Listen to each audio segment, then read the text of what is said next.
biyya keessa jiraatanii haa ta'u biyya ormaa jiraatanii namoonni hojii qonnaa irratti hirmaachuu barbaadan lafa bituudhaan qotuu sa'aatii oomisha sassaabamutti midhaan bittanii kaa'uu qamadii, garbuu, buna, xeefii whatever. Horsiisa irratti namoonni hirmaachuu barbaadanii foonii moo loon aananii horsiisutu irra bu'aa qabaa. Hojiiwwan kana jalqabuuf qonna irratti hirmaachuudhaaf qarshii hammam barbaachisa? Qarshii hammamiin jalqabuu danda'a? Horsiisa irratti hirmaachuudhaaf immoo qarshii hammam gaafata? Qarshii hammamiin jalqabuu danda'a? Akkamitti ammoo jalqabuu danda'a kan jedhu jalqabarraa kaasee hamma xumuraatti odeeffannoo ofii kiyyaa waan beekurraa yookaan immoo namoota hojii kana irratti hirmaatanii jiran gaafadhe isin biraan kan ga'u taasisan jechuudha. Isin immoo hamma xumura qophii kanaatti subscribe godhaa. YouTube channel kan subscribe godhaa. Nafaana bu'aa ani Ibraahim jedhama. Odeeffannoo kun isinitti toleera taana viidiyoo kana like godhaa. Odeeffannoo kun beekuuf dhagahuun ni qaba jettanii namoonni yaadda yoo jiraate share godhaati Ibraahim gaa isin mootummaa wanti isinirraa eegamu like share gochuu fi subscribe gochuudha. Odeeffannoo isaa kan isin biraan ga'u ana isin jechuu barbaada. Kun jalqaba isin kaase hojiilee akkam isin kaase kanatti qonna irratti namoonni hirmaachuu barbaadan lafa bittanii qotuudhaan ofii keessanii namoonni qabdan yookaan maatiin keessan namoonni lafa qaban isaan alatti immoo ofii keessanii lafa bittanii oomishuu namoonni barbaadan naannoo akkamitti oomishuu qabdanii akkamitti ammoo jalqabuu qabdanii akkamitti hojjechuu qabdan yookaan ammoo hin oomishuu kan ammoo ofii kiyya qonna irratti hirmaatu namoonni jettan ammoo midhaan bittanii kaa'u gosa midhaan kamiyyuu haa ta'u bittanii kaa'u yookaan immoo bittanii yeroo sanitti gurguru akkamitti hojjechuu qabdan adeemsa maal fakkaata akkamitti jalqabama kan jiruuf qarshii hammam isin barbaachisa qarshii hammam isin gaafata kan jedhu isin biraan ga'a.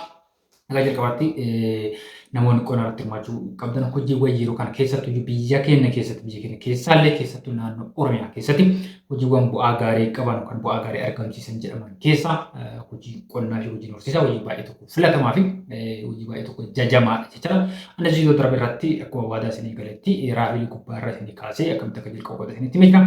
Viidiyoo ittaanu keessatti gadi fageenyaan akkamitti hojjechuu qabdan maallaqa qabdan isin barbaachisa kan jiru qabadhe isin dhufa jedhee jira. Akkuma waadaa isinii galatti kun qabadhe isin dhufa jira isin jechuu barbaada. Egaa qonna irratti hirmaachuudhaaf dura naannoo oomishni itti oomishtan isaa waan naannoo qonna irratti hirmaachuu barbaadan adda baaftanii beekuudha filachuudha. Maaliif naannoowwan hunda Oromiyaa keessas haa ta'u naannoowwan hundatti oomishni wal fakkaataa miti naannoowwan oomisha sirriitti kennantu jira naannoo oomisha sirriitti hin baafnetu jira. Isa kana adda baaftanii beekuudha qabdani. Isaanis immoo naannoowwan tiraakteraan qotamuu fi yeroo haamu yookaan yeroo dhahamu kombaayinaraan naannootti haamu yoo ta'e alatti naannoo kan irratti baay'ee bu'a qabeessa ta'uu dhabuu dandeessa jechuudha. Tamaa fi isin naannoo san jiraachuu dandeetta naannoo san jiraachuu dhabuu dandeetta waan ta'eef yookaan biyya keessas jiraachuu dhabuu dandeetta waan ta'eef sa'aatii oomisha al takka tokko guyyaa takka keessa saal muraa keessatti oomisha keessan hin sassaabdan yoo ta'e baay'ee isin rakkisa sa'aatii keessan isin jalaa fitu even oomishni keessan akka isin jalaa qisaasa'u gochuu bu'aa gaarii akka argan isin taasisa sa'aatii dheeraa isin fudhachuu dadhabbis baay'ee isin gaafachuu danda'a waan ta'eef oomishni naannoo akkas akka isinittis baay'ee filatamaa miti waan ta'eef naannoowwan qonni isaa tiraakteraan qotamu naannoo yeroo haamu dhahaa irratti kombaayinara haamu naannoo akkasii irratti hirmaachuu qabdanii naannuma akkaataa kanaan oomishamu akkaataa kanaan qotamu iyyuu ta'e naannoo oomisha sirriitti hin kennineef yookaan immoo oomisha sirriitti hin baafne midhaan sirriitti hin baafne midhaan sirriitti baastu jira. Kanaaf immoo fira keessan irraa haa ta'u hiriyoota keessan irraa odeeffatanii naannoowwan oomishni sirriitti oomishamutti midhaan sirriitti bahu irratti oomisha akkasii yookaan hojii qonnaa akkasii irratti hirmaachuu qabdanii tursansu gochuu qabdan waan amma isin kaase kanneen isin jechuudha.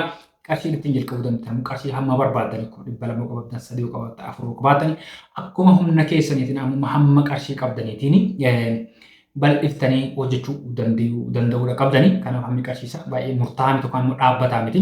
Akkuma qarshii baay'eedhaan jalqabdee bu'aa isaas baay'ee argachuu dandeetti qarshii muraasa jalqabdee immoo bu'aa isaas muraasuma argachuu dandeettu waan ta'eef haa ta'u qarshii guddaan jalqabdanii qarshii muraasaan haa jalqabdanii hojiiwwan biyya keenya keessatti jajjaman yookaan bu'aa gaarii ni argamsiisan jedhamanii yaadaman keessaa tokko kana.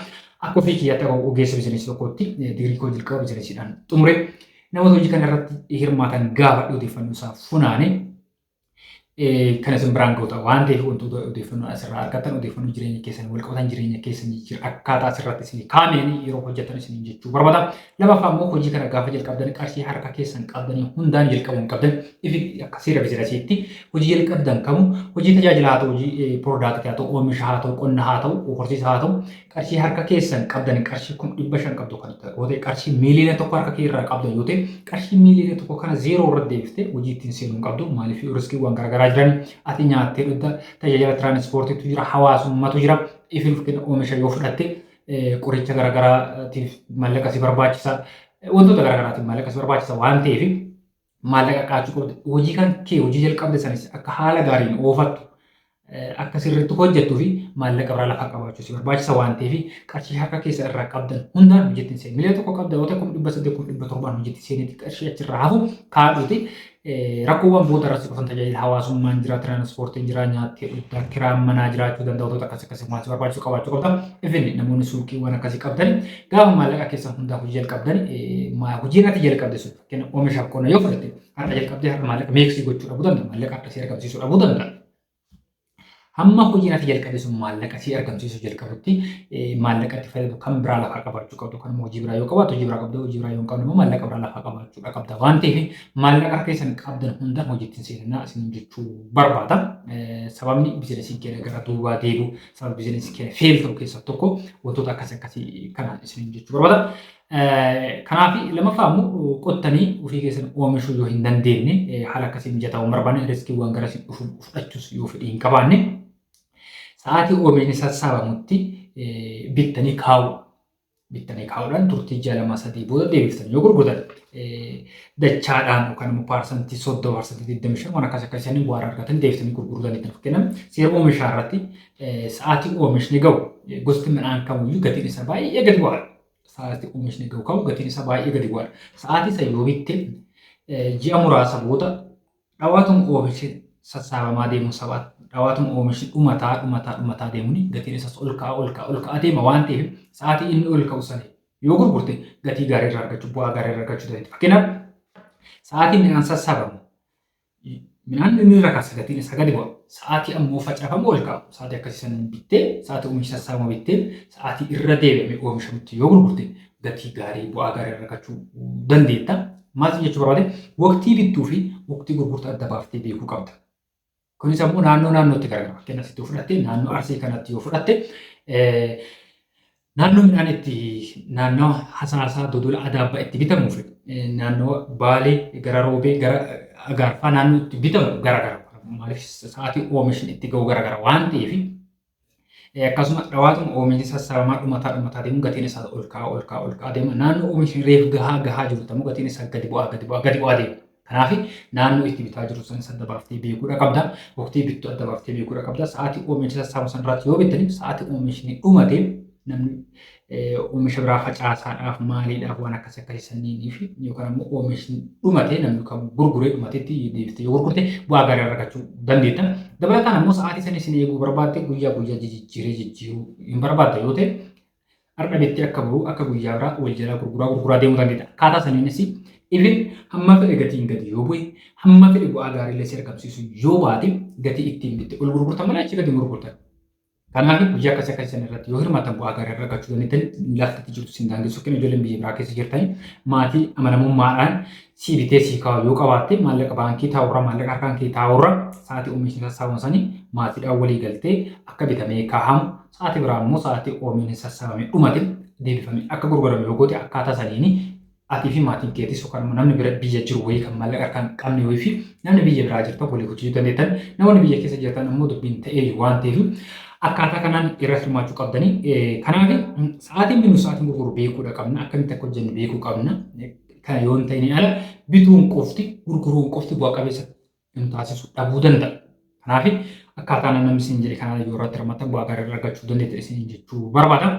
Sana alattis immoo hojii oomisha horsiisaati. Horsiisa loonii haa ta'u lukkuu kan foonii fi kan killee loon kan aananii fi kan foonii akkaataa itti horsiiftan jechuudha. Kanaaf viidiyoo kana yeroo darbe isin biraan gahee ture.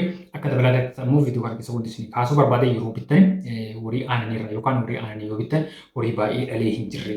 Lammaffaan wanti isin irra hundooftanii bittan bifa isaa guddina isaa maal isaa osoo hin taane wanti isin bittan kaawwan isin bittan bu'aan isaa isin horii kanarraa argattan aanan waan ta'eef aanan ilmitanii ilaaltanii aanan hammam bahaa litiri hammam bahaa odeeffannoon warra maatii irraa bitas irraa funaantan yookaan immoo ofii keessanii ilaaltanii bituudha qabdan. Lammaffaa immoo baay'ee dhalee jira moo dhalee hin jiru yoo guddate waatii jabbii 3 fi achi gadi kan ta'e yoo ta'e baay'ee tokko filatan maaliidhaa fi deebiftee isin gurgurtaa gaafa gurgurtan immoo baay'ee dhalee yeroo ta'e umriin isaa deemeera yoo ta'e nama sirraa bituun argattu ati biizinasii hojiidhaaf jalqabde waan ta'eef deebiftee gurguruu qabda. Gaafa aanan sii kennu aanan sarraa argattu gadi deema gaafa dhufe deebiftee gurgurtee kan biraa bitta.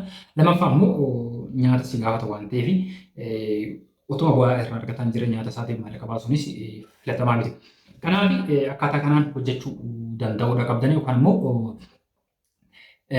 waatii isaa gaafa galu akkuma illee ji'a tokko ji'a lama iyyuu guddate ji'a tokko bulii 15 akkasitti deebistanii gurguruudha. Maaliif waatiin tokko dhalatee amma gaafa aanan deebi'u yookaan immoo dhalee bu'aa isaa argatutti waggaa 3-4-5 si fudhachuu danda'a waan ta'eef waggaa hamma kanaatitti bu'aa tokko irraa argataa hin jirre nyaata isaa qofaaf baasii baafta waan ta'eef gurgurtee itti dabaltee loon biraa yoo bitte aanan isaa jala bu'aa argachuu dandeetta waatii sana gurgurtee bu'aa irraa argachuu dandeetta waan ta'eef akkaataa kanaan hojjechuu qabdanii amma namoota baay'ee biratti wanti mul'atu maaliif inni dhalataan waatii isaa hamma guddatee irra deebi'e waatiin sun dhaluttis dhima kaa'e.